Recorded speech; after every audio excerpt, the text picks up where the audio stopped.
Get down on one knee and then the other. I got cuffs. Good. Good? Keep your hands above your head. Don't move. What's going on? Why am I being... We'll explain everything in a second. Ma'am, what's going on? I'll tell you in a second. Take a seat. I'm so confused. Can I get Take a seat. I will get your cell phone for you. Take a seat. Clear. Who is that Hart? No, that's Tom check. Oh my god. Oh my god.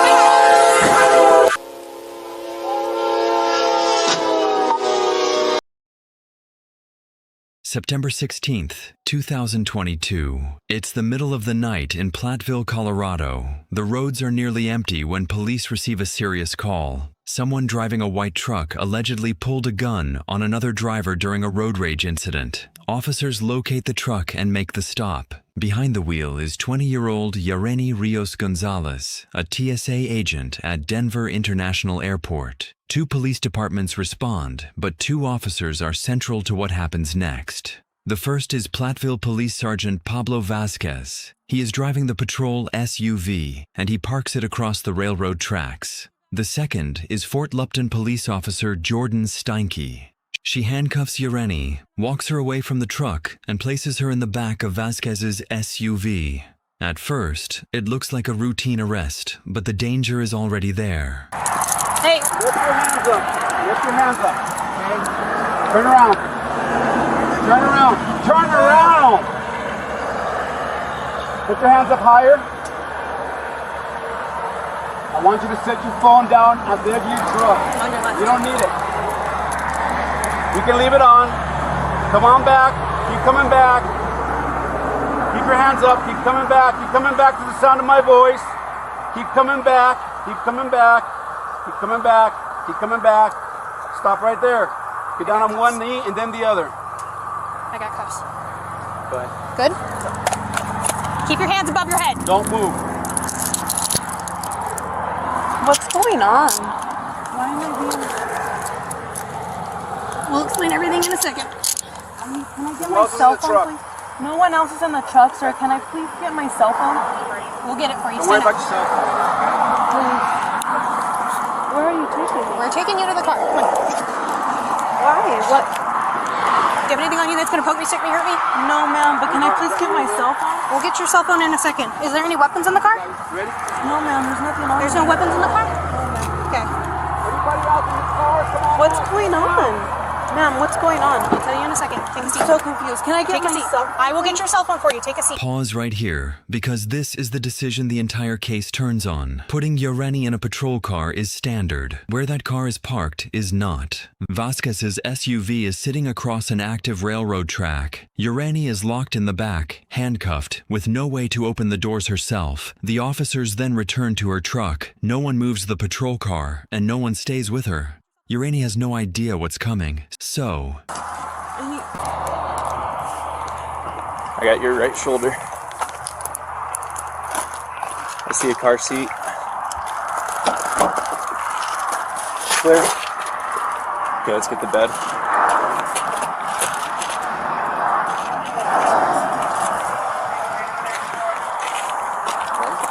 Yeah, you drop it, I'll hold it. I'll come across. Clear.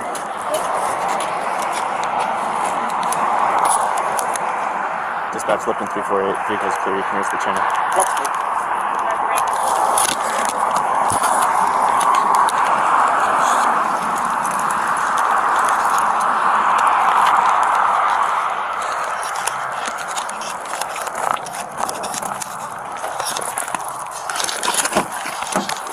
It took her a long time to pull over. I got a holster right here in the passenger seat.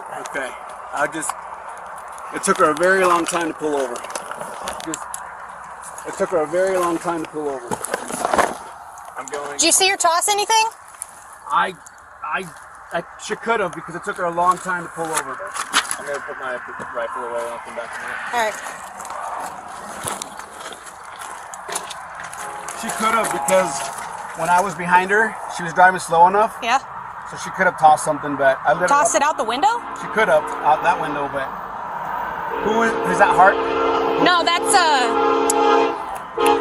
Tom check. Oh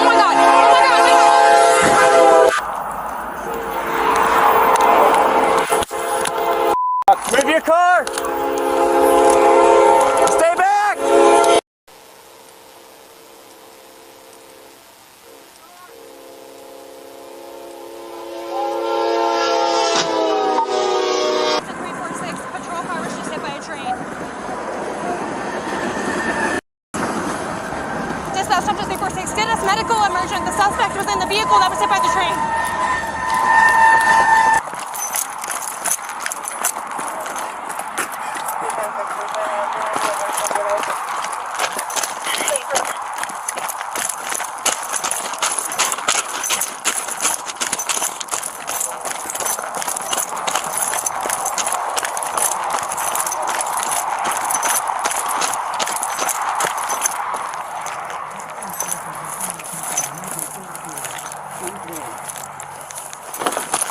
Watch the fence. There may still be a firearm in the vehicle. I don't know if you guys have been through it yet. You got it?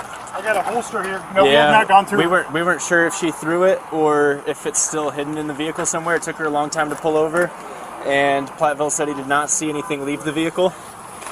Right now, I just need to find out who she is so we can deal with that aspect of it.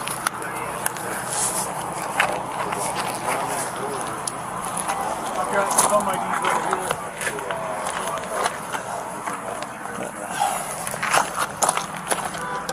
Who's awake? Okay. You hear that? No, I didn't hear that. There's a round over there in the door. Okay. That's her.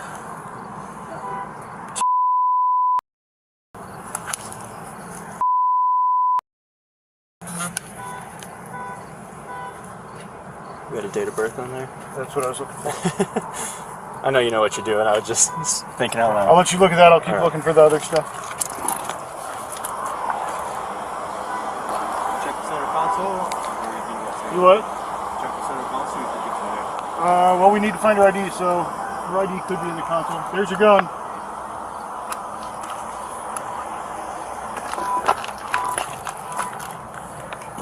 Did Yareni survive? She did, but the impact left her seriously injured. Yareni suffered 9 broken ribs, a broken arm, a broken leg, a fractured sternum, a traumatic brain injury, and additional injuries to her head and back. She spent more than a week in the hospital. Getting out was only the beginning. The physical and emotional recovery continued long after the crash. Jordan Steinke, the officer who placed Yareni in the patrol car, went to trial. A judge found her guilty of reckless endangerment and third-degree assault, both misdemeanors. She was acquitted of attempted manslaughter. Steinke was fired and sentenced to 30 months of supervised probation and 100 hours of community service. Pablo Vazquez, the officer who parked the patrol SUV on the tracks, was also fired. He pleaded guilty to 1 count of reckless endangerment and received a 12-month unsupervised deferred judgment. If he completed its terms without another offense, the charge could be dismissed and the case sealed. A third Fort Lupton officer at the scene, Ryan Tomachek, was not criminally charged. The Colorado Bureau of Investigation examined the officer's conduct, while the Colorado State Patrol investigated the crash. And what happened to Yareni's original road rage case? Prosecutors dropped the felony menacing charge. Yareni pleaded no contest to misdemeanor menacing and received a deferred sentence, allowing her to avoid jail. So the case against her did not simply disappear, but the original felony allegation did not result in a prison sentence. Then came the civil lawsuit against Platteville, Fort Lupton, and the officers involved. In June 2024, the parties announced that they had reached a settlement. Now, here's the number everyone was waiting for: $8.5 million. The settlement was split evenly between Fort Lupton and Platteville and paid through their insurer. But no amount of money could undo what happened to Yareni or erase the injuries she suffered. An $8.5 million settlement closed the civil case, but it could not undo what happened that night. Steinke and Vazquez both lost their jobs, and neither was sent to jail. Yareni was left to live with the physical and emotional effects of the crash. Do you think the legal consequences matched what happened? Tell me in the comments. If you want more body cam cases followed from the initial stop to the final court outcome, leave a like and subscribe. I'll see you in the next one.